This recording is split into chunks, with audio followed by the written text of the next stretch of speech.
Student, आप सभी का स्वागत है आपके अपने YouTube चैनल हार्ड कंसेप्ट पर। ना संघर्ष ना तकलीफ है तो क्या खास मजा है जीने में। बड़े बड़े तूफान थम जाते हो जब आग लगी हो सीने में। इस आग को अपने सीने में लगा कर रखना है, क्योंकि आपको यदि अपना सपना पूरा करना है तो अपना सपना आप ही पूरा कर सकते हैं, क्योंकि पड़ोसी तो आपका सपना पूरा नहीं करेगा, पड़ोसी सिर्फ मजा लेगा। अब डिसीजन आपके हाथ में है, पड़ोसी मजा ले या आप अपने सपने को पूरा करेंगे। हेलो स्टूडेंट, आज का टॉपिक है काइनेमेटिक इंडिटरमिनेसी, डीके।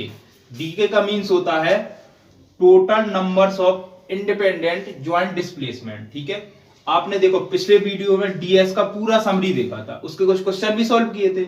आज के टॉपिक में आप डीके का पूरा समरी देखेंगे। ठीक है, किस टाइप के स्ट्रक्चर होते हैं, किस टाइप में कौन सा फॉर्मूला आप यूज करेंगे। ठीक है, और उसके कुछ क्वेश्चन भी करेंगे। ठीक है, दोनों वीडियो आप देख लेंगे तो डीके डीएस में कोई भी प्रॉब्लम नहीं आने वाली। ठीक है, और हमेशा याद रखना जो आप दोनों वीडियो में 2D स्ट्रक्चर के हैं। ठीक है, एक और वीडियो बनाएंगे उसमें आप क्या करेंगे 3D स्ट्रक्चर देखेंगे। ठीक है, तो आपको एक ही काम करना है कि इस दोनों वीडियो को इतना शेयर करना है कि जितने भी टेक्निकल स्टूडेंट हैं उनको डीके डीएस में इस वीडियो देखने के बाद कभी भी प्रॉब्लम नहीं आनी चाहिए। डीके डीएस के क्वेश्चन देखो, आपको बिल्कुल अच्छे तरीके से उसको सॉल्व करना, मतलब आपने क्वेश्चन देखा हो तो बिल्कुल सॉल्व कर दो। ठीक है, इसलिए इस वीडियो को बिल्कुल ध्यान से देखना है और ध्यान से देखकर लास्ट में आपको नोट्स में बिल्कुल एक बार अपने मन से लिखना है और उसके क्वेश्चन बिना देख के सॉल्व करना है। ठीक है, देखो अब शुरू करते हैं। देखो स्ट्रक्चर आपके दो टाइप्स के थे, एक था पिन ज्वाइंटेड स्ट्रक्चर, एक था रिजिड ज्वाइंटेड स्ट्रक्चर। ठीक है, पिन में मैंने बताया था क्या ट्रस आता है और रिजिड में क्या आता है बीम और फ्रेम आता है। ठीक है, अब उसको देखते हैं कैसे। देखो जो फॉर्मूले लिखे हैं उसको देखो। यदि आपका पिन ज्वाइंटेड स्ट्रक्चर आता है, पिन ज्वाइंटेड का मतलब यदि कोई ट्रस आता है और क्वेश्चन आ जाता है कि डीके फाइंड आउट करो, तो सिर्फ एक ही फॉर्मूला याद करना, वो क्या है DK equal to 2j minus RE. ठीक है, 2j माइनस आरई का मतलब क्या, J is the total number of joint और RE is the total number of reaction. बस कुछ नहीं करना है, आपको ज्वाइंट देख लेना है, उसमें रिएक्शन देख लेना है और इस वाले फॉर्मूले को अप्लाई कर देना। मतलब डीके इक्वल टू क्या होगा 2j माइनस आरई। यहां तक कोई डाउट नहीं आना चाहिए, मतलब पिन ज्वाइंटेड स्ट्रक्चर आ गया तो सिर्फ एक ही फॉर्मूला है, वो DK equal to 2j minus RE. अब रिजिड ज्वाइंट स्ट्रक्चर की बात करते हैं। बीम फ्रेम की बात आती है तो रिजिड स्ट्रक्चर है, उसमें कुछ केस बना दी मैंने। केस फर्स्ट का बात है व्हेन मेंबर आर एक्सटेंसिबल और इलास्टिक। यदि मेंबर आपका एक्सटेंसिबल है और इलास्टिक है तो डीके का जो फॉर्मूला होगा वो क्या हो जाएगा 3j माइनस आरई। अब जे क्या है, ये तो टोटल नंबर ऑफ ज्वाइंट है और आरई क्या है टोटल नंबर ऑफ रिएक्शन। मतलब यदि आपका केस फर्स्ट बन रहा है तो उसका फॉर्मूला क्या हो जाएगा DK equal to 3j minus RE. Second case when some और all member are axial inextensible और एक्सियली रिजिड। यदि आपका एक्सियली इनएक्सटेंसिबल है और एक्सियली रिजिड है तो ये वाला सेकंड केस आ जाएगा। वो डीके इक्वल टू फॉर्मूला क्या बनेगा 3j minus RE minus NR. ठीक है, where NR equal to axially rigid member, मतलब जो मेंबर्स, ठीक है वहां एम लिखते थे, यहाँ एनआर लिखते हैं, जो मेंबर्स हैं। ठीक है, 3j minus RE minus NR. फिर एक और केस बना दिया व्हेन रिएक्शन रिलीज। देखो रिएक्शन रिलीज का अपन ने टॉपिक पूरा पढ़ा था। यदि रिएक्शन रिलीज हो रहा है तो उसका फॉर्मूला क्या होगा DK equal to 3j minus RE minus NR plus RR. RR का मतलब total number of reaction release. देखो अब सिंपल सी बात बताता हूं, आपको फॉर्मूला लास्ट वाला ही याद करना है। क्यों, उसका मैं रीजन बताता हूं। देखो डीके इक्वल टू क्या 3j minus RE minus NR plus RR आपने कर लिया। यदि आपका रिएक्शन रिलीज नहीं हो रहा, आप रिएक्शन रिलीज 0 कर दो, देखो ऊपर वाला फॉर्मूला बन गया। ठीक है, यदि मेंबर्स नहीं है इसको अलग कर दो तो ऊपर वाला और ऊपर वाला फॉर्मूला। यानी कि आपको सिर्फ एक फॉर्मूला याद करना, वो DK equal to 3j minus RE minus NR plus RR और इसका फॉर्मूला याद करना DK equal to 2j minus RE. यहां तक आपको समझ में आ गया। इसका एक पिक ले लो, ठीक है, बढ़िया सी तरीका से इसको सेव कर लेना। ठीक है, और डीके ये हो गया डीएस। अब इसके आप देखते हैं, आगे देखते हैं, क्वेश्चन स्टार्ट करते हैं। देखो फर्स्ट क्वेश्चन है फाइंड आउट डीके। इसका डीके फाइंड आउट करना। देखो एक ट्रस बन रहा है, तो उसका फॉर्मूला मैंने क्या लिखवाया था, तो डीके इक्वल टू होता है, देखो ध्यान से देखना बिल्कुल, तो डीके इक्वल टू होता है वो क्या होता है 2j माइनस आरई। सिंपल सा फॉर्मूला, एक ही फॉर्मूला बताया 2j, J is the number of joint, total number of joint. देखो 1 2 3 4 5 6 7, मतलब आपने जो जे की वैल्यू आ गई वो क्या आ गई 7। अब रिएक्शन निकालना है। देखो हिंज सपोर्ट है 2 रिएक्शन, रोलर सपोर्ट है 1 रिएक्शन, यानी कि जो रिएक्शन आ गई वो कितना हो गया, 3 हो गया। ठीक है, तो यदि मैं डीके की वैल्यू फाइंड आउट करूं तो क्या हो जाएगा 2 × 7 - 3, यानी कि डीके इक्वल टू क्या हो जाएगा 14 - 3 = 11। अब बताओ इस वाले क्वेश्चन में आपको कोई डाउट है? मैं आंसर भी चेक कर ले रहा हूं। डीके का जो आंसर आया वो 11 है। अब बताओ इस वाले क्वेश्चन में आपको कोई डाउट? सेकंड देखते हैं। अब देखो सेकंड क्वेश्चन ध्यान से देखना है। Find out DK when beam is axially rigid. इस वाले टर्म को जरा ध्यान से पढ़ना, ठीक है। उसने क्या बोल दिया, जब when beam is axially rigid, मतलब एक्सियली रिजिड का मतलब होता है, देखो ये वाला एक्सिस रिजिड है, मतलब ओनली एक्सियली रिजिड बोला है उसने, ठीक है। तो डीके का फॉर्मूला क्या होता है? डीके का क्या, अब देखो ये रिजिड मेंबर है तो 3J - RE - NR + RR, यही वाला फॉर्मूला बनाया था, ठीक है। अब इसमें देखते हैं ज्वाइंट कितने हैं, देखो 1 2 3 4, मतलब 4 तो ज्वाइंट है, अपन ने क्या ज्वाइंट 4 लिख दिए, ठीक है। अब बात आती है रिएक्शन की। देखो इधर एक रिएक्शन आएगी, इधर 2 रिएक्शन आएगी, मतलब रिएक्शन आपने 3 हो गई। अब देखो मेंबर की बात आती है, बिल्कुल ध्यान से, पहले इसको इंपॉर्टेंट करो। इंपॉर्टेंट क्यों? उसने बोला when beam is axially rigid, कहीं ऐसा टर्म आ जाता है देखो, तो इसका मतलब है बीम ओनली एक्सियली रिजिड आता है, मतलब रिजिड यहीं भर है, बाकी इससे अपन को कोई लेना देना नहीं है, ठीक है। एक्सियली रिजिड है तो जो एनआर यानी मेंबर की वैल्यू आ जाएगी वो क्या हो जाएगी 1 हो जाएगी, ठीक है। जो रिएक्शन रिलीज तो हो नहीं रही, यानी ये आर क्या हो जाएगी 0। अब इसमें वैल्यू पुट कर दो, वैल्यू पुट कर देंगे, यानी कि डीके इक्वल टू क्या हो जाएगा 3J 3 × 4 - RE 3 हो जाएगी, माइनस एनआर क्या है, एनआर 1 है प्लस आरआर 0 है, यानी कि जो डीके की वैल्यू हो जाएगी वो 12 माइनस क्या हो जाएगा 4, यानी कि 8, यानी कि डीके की जो वैल्यू आएगी वो 8 आ जाएगी, ठीक है। This is a very important question, ठीक है। तो आपने डीके की वैल्यू 8 आ गई, ठीक है। तो आपने 2 क्वेश्चन किए, 2 क्वेश्चन में मेरे को लगता है आपको डाउट होगा, ठीक है, क्योंकि क्वेश्चन 1 का देखो सिंपल सा मेरे तरीका बताया, सेकंड का और भी क्वेश्चन करते हैं अपन, देखते हैं। नेक्स्ट क्वेश्चन करते हैं, देखो क्वेश्चन है find out DK axial deformation is negligible, मतलब जो एक्सियल डिफॉर्मेशन का जो नेग्लिजिबल मान लिया उसका मतलब है, ठीक है। इस क्वेश्चन में क्या है, axial deformation is negligible.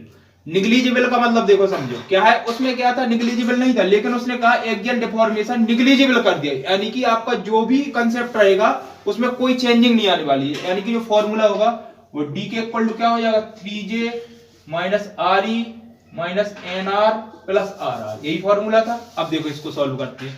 Joint कितने हैं 1 2 3 4 5 6, यानी कि ज्वाइंट हो गए 6 सॉरी। रिएक्शन कितनी हो जाएंगी, देखो 3 2 2 कितना हो गया 7, रिएक्शन 7 हो गई। मेंबर अब देखो इसमें नेग्लिजिबल है, कोई दिक्कत नहीं है, 1 2 3 4 5, यानी कि जो मेंबर हो जाएंगे वो 5 हो, रिएक्शन लीज कुछ है क्या 0, यानी कि इसको सॉल्व कर दो। डी के इक्वल टू क्या हो जाएगा 3 × 6 माइनस RE क्या हो जाएगा 7 माइनस NR क्या हो जाएगा 5, फिर रिएक्शन लीज 0, यानी कि डीके का वैल्यू जो हो जाएगा वो 18 - 12, यानी कि डीके की वैल्यू हो गई वो कितनी हो गई 6। अब बताओ इसमें कोई डाउट? मैं चेक कर ले रहा हूँ, डीके की वैल्यू आपको कितना 6 आया, बहुत सिंपल हो गया, ठीक है। 4 देखते हैं, देखो इसमें एक्सियल डिफॉर्मेशन फिर नेग्लेक्ट कर दिया, फिर सिंपल सा वही formula DK equal to 3J - RE - NR + RR, ठीक है। अब देखो इसमें कितनी फिक्स है, यानी कि 3 ठीक है। अब डायरेक्ट करते हैं, देखो डायरेक्ट करवाता हूं, डी के इक्वल टू ज्वाइंट कितने हैं, देखो ज्वाइंट काउंट करते हैं 1 2 3 4, ठीक है। 4 ज्वाइंट है, यानी कि आपने 3 × 4 लग दिया, ठीक है। रिएक्शन कितनी है 6 आ गई, माइनस मेंबर, देखो मेंबर काउंट करते हैं 1 2 3, मेंबर कितने होगा 3 होगा। रिएक्शन रिलीज है क्या 0 हो गई, यानी कि इसको जब सॉल्व करेंगे तो क्या हो जाएगा 12 - 9, यानी कि क्या हो जाएगा 3, यानी कि जो डीके की वैल्यू आ गई वो 3 आ गई, डीके की वैल्यू 3 आ गई। देखो इसका मींस आपको क्या समझ में आया कि आपने जो क्वेश्चन किए देखो दोनों टाइप के कर ली, एक्सियल डिफॉर्मेशन नेग्लिजिबल है कि एक्सियली डिफॉर्मेशन है। एक्सियल डिफॉर्मेशन का सिर्फ मींस या मेंबर में आपकी चेंजिंग आ जाएगी, एनआर में क्या दी उन्हें एक्सियल डिफॉर्मेशन देख लिया तो आपने एक्सिस फोर्स वाला देखना है, जहां पे एक्सिस फोर्स लग रहा है एक्सियल फोर्स लग रहा है उसको ही आपको लेना है मेंबर, बाकी आपको नेग्लेक्ट कर देना है, ठीक है। यदि उसने कह दिया एक्सियल डिफॉर्मेशन नेग्लिजिबल तो फिर तो आपको मेंबर्स जितने भी सारे मेंबर काउंट करने, ठीक है। यहां तक आपके बिल्कुल क्वेश्चन हो गए। नेक्स्ट क्वेश्चन देखते हैं। नेक्स्ट क्वेश्चन देखते हैं 5th नंबर। देखो इस टाइप का डायग्राम है, उसने कहा डी के फाइंड आउट कर दो, ठीक है। वही फॉर्मूला सिंपल सा तरीका अपना 3j minus RE minus NR plus RR। अब देखते हैं, काउंट करते हैं भाई साहब। ज्वाइंट कितने हैं देखो 1 2 3 4, ठीक है। डायरेक्ट करेंगे इसमें, ठीक है। 3 into 4, ठीक है। रिएक्शन देखो कितना हो जाएगा 3 और 2, रिएक्शन कितना 5 हो जाएगा। मेंबर देखो 1 2 3, मेंबर 3 हो गए। प्लस रिएक्शन रिलीज देखो ये वाला सर्कल दिख रहा है आपको, कितने मेंबर बन रहा है 2, रिएक्शन रिलीज कितना हो जाएगा 1 हो गया। यानी डी की वैल्यू क्या हो जाएगा 12 माइनस 8 प्लस 1, यानी कि जो डी की वैल्यू हो जाएगी वो क्या हो जाएगी 13 माइनस 8। करो सॉल्व 5, यानी कि डी की वैल्यू जो आई 5, आंसर चेक कर लेना डी के इज 5, ठीक है। कोई डाउट यहाँ तो डाउट होने नहीं, मतलब डी के तो आप बिल्कुल इजीली सॉल्व कर लेंगे। अब क्वेश्चन 6 आता है, इसको देखो। उसने इस टाइप का डायग्राम दे दिया, ठीक है। इस टाइप का डायग्राम दे दिया, उसने 2 पॉइंट हैं इसमें। क्या फर्स्ट में उसने पूछा ट्रस इज स्टैटिकली डिटरमिनेंट, और दूसरा पूछा उसने ट्रस इज काइनेमेटिकली डिटरमिनेंट। मतलब इसको फॉल्स और ट्रू देखना है, ठीक है। कौन सा फॉल्स है कौन सा ट्रू है, ये वाली कंडीशन सेटिस्फाई हो रही कि नहीं हो रही, ठीक है। उसने देखते हैं, ठीक है। इसको मैं रफ कर दे रहा हूँ, रफ करते हैं बढ़िया सा, इसको सॉल्व करते हैं तो इसमें आपका मजा आ जाएगा। कैसे देखते हैं, देखो भाई सबसे पहले क्या करते हैं, फर्स्ट पॉइंट देखते हैं। फर्स्ट पॉइंट मैंने यहाँ देखा, ठीक है। उसने कहा ट्रस इज स्टैटिकली डिटरमिनेंट। आपको क्या लग रहा है जी भाई, ट्रस बन रहा है ना, और truss is statically determinant. Statically determinant का मतलब होता है यदि आपकी ds 0 आ गई तो वो स्टैटिकली डिटरमिनेंट है, नहीं तो डिटरमिनेंट नहीं है, इनडिटरमिनेंट है। यानी कि ds की वैल्यू क्या लिखते थे, ds का फॉर्मूला क्या था m plus RE minus 2j। Simple ही तरीका था ना। अब देखो मेंबर इसमें काउंट करो। अब देखो भाई सब काउंट करवाने हैं आपको, देखो ध्यान से 1 2 3 4 5 6 7 8 9 10 11 12, और कहीं तो नहीं है, देख लो ध्यान से 12 ही है। मेंबर आपने 12 लिख दिया। रिएक्शन देखो, रिएक्शन कितनी है देखो, इन सपोर्ट 2 2 2, मतलब कितना हो गया 6 हो गया माइनस 2 इंटू ज्वाइंट देखो 1 2, ठीक है, 3 4 5 6 7 8 9, मतलब आपके जो ज्वाइंट है वो कितने हो गए 9। अब इसको सॉल्व करो, कितना हो जाएगा 18 माइनस 18, यानी कि ds की वैल्यू 0 आ गई। यानी कि जो ds की वैल्यू आपकी 0 आ गई, यानी कि जो आपका ट्रस इज स्टैटिकली डिटरमिनेंट, यानी कि यदि ds की वैल्यू आपकी 0 आ गई तो ट्रस क्या है स्टैटिकली डिटरमिनेंट है। समझ में आ गया। अब दूसरा क्वेश्चन करते हैं, सेकंड पार्ट करते हैं। उसने कहा ट्रस इज काइनेमेटिकली डिटरमिनेंट, तो काइनेमेटिकली का क्या आपने देखा था 2j माइनस RE। सिंपल भाई साहब, ये वाला 0 आ जाएगा तो डिटरमिनेंट है, नहीं तो इनडिटरमिनेंट है। सिंपल सा करते हैं। अब देखो ज्वाइंट फिर वही है। अब ज्वाइंट कितने थे 1 2 3 4 5 6 7 8 9 ज्वाइंट थे, ठीक है। 2 into 9 माइनस रिएक्शन 2 2 2 60, यानी कि यदि आप देखें, यानी कि आंसर तो अपना 12 आ गया। यानी कि आंसर डीके की वैल्यू जो आई वो 12 आ गई। अब जब डीके की वैल्यू 12 आ गई तो इसका मतलब क्या हुआ, ट्रस काइनेमेटिकली डिटरमिनेंट है क्या। ये वाला सेकंड ऑप्शन क्या हो गया, गलत हो गया। देखते हैं इसमें क्या आंसर आया। हाँ, इसका 12 भी आया, ठीक है। तो समझ में आ गया। यदि आपको क्वेश्चन आता है कि कोई ट्रस या कोई भी बीम कुछ भी है, यदि उसने कह दिया कि स्ट्रक्चर डिटरमिनेंट है, स्टैटिकली डिटरमिनेंट का मतलब होता है ds 0, काइनेमेटिकली डिटरमिनेंट का मतलब क्या होता है डी के 0।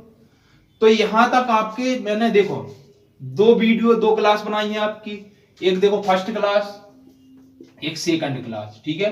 फर्स्ट वाले में आपने ds का पूरा सॉल्यूशन विथ न्यूमेरिकल किया था, सेकंड में डीके का पूरा, ठीक है। 2D की बात कर रहे हैं, याद करना 2D स्ट्रक्चर ही चल रहा है, ठीक है। तो आपने ds का पूरा सॉल्यूशन देख लिया, बढ़िया, ठीक है। पूरा आपने देखा किस टाइप के स्ट्रक्चर पिन जॉइंटेड होते थे, ठीक है। उसके बाद क्या रिजेक्ट होते थे, उसके फॉर्मूले क्या होते थे, ठीक है। फॉर्मूले याद कर लेना, बहुत इजी रहता है, ठीक है। ds आप फाइंड आउट करना सीख गए, डी फाइंड आउट करना सीख गए दूसरे वीडियो में, ठीक है। यदि जिसने भी नहीं देखे होंगे या जो देखेगा दोनों वीडियो देख लेना, क्योंकि दोनों देख लोगे और आप अपने नोट्स में लिख लोगे ना, आप जिंदगी में नहीं भूल पाओगे डीएसडी के ना, ऐसा कोई पढ़ाता है जैसे मैं पढ़ा रहा हूं, ठीक है। तो जो डीएसडी के है एकदम आपने कंसेप्ट पढ़ लिए। अब दूसरा पॉइंट क्या करेंगे, आपने 2D स्ट्रक्चर के तो पढ़ लिए, अब मैं क्या करूंगा, जो कल की क्लास होगी उसमें क्या बताऊंगा, 3D स्ट्रक्चर के एक ही वीडियो में आपके डीके एंड डीएस एक साथ पढ़ा दूंगा, ठीक है। बहुत इजी है, लेकिन हमेशा याद रखना 3D स्ट्रक्चर के आपको तभी समझ में आने वाले हैं जब आप 2D स्ट्रक्चर के पढ़ चुके होंगे। इसीलिए आप एक काम करना, पहले आप इसको बढ़िया से लिख लेना, क्वेश्चन सॉल्व कर लेना, डी के डीएस क्या होते हैं उसको समझ लेना, क्वेश्चन कैसे सॉल्व करते दोनों को समझ लेना, फिर आप 3D स्ट्रक्चर के कर पाओगे, ठीक है। तो 3D स्ट्रक्चर के लिए 2D बहुत जरूरी पढ़ना है, ठीक है। तो अपन कल की क्लास में वही पढ़ेंगे, ठीक है। और एक काम करना यार, देखो वीडियो बढ़िया बना रहा हूं मैं, ठीक है। आपने डीके डीएस का यदि आपको समझ में आते एक बार कमेंट लिख दिया करो, मेरे लिए तो लिखा करो कि सर क्या पढ़ा रहे हो, अच्छा पढ़ा रहे हो नहीं पढ़ा रहे हो, ठीक है। कमेंट जरूर लिखा करो, और शेयर बहुत जरूरी है, क्योंकि शेयर नहीं करोगे तो मेरे को कैसे मालूम पड़ेगा। आप इसको लाइक शेयर और सब्सक्राइब तो करना ही है।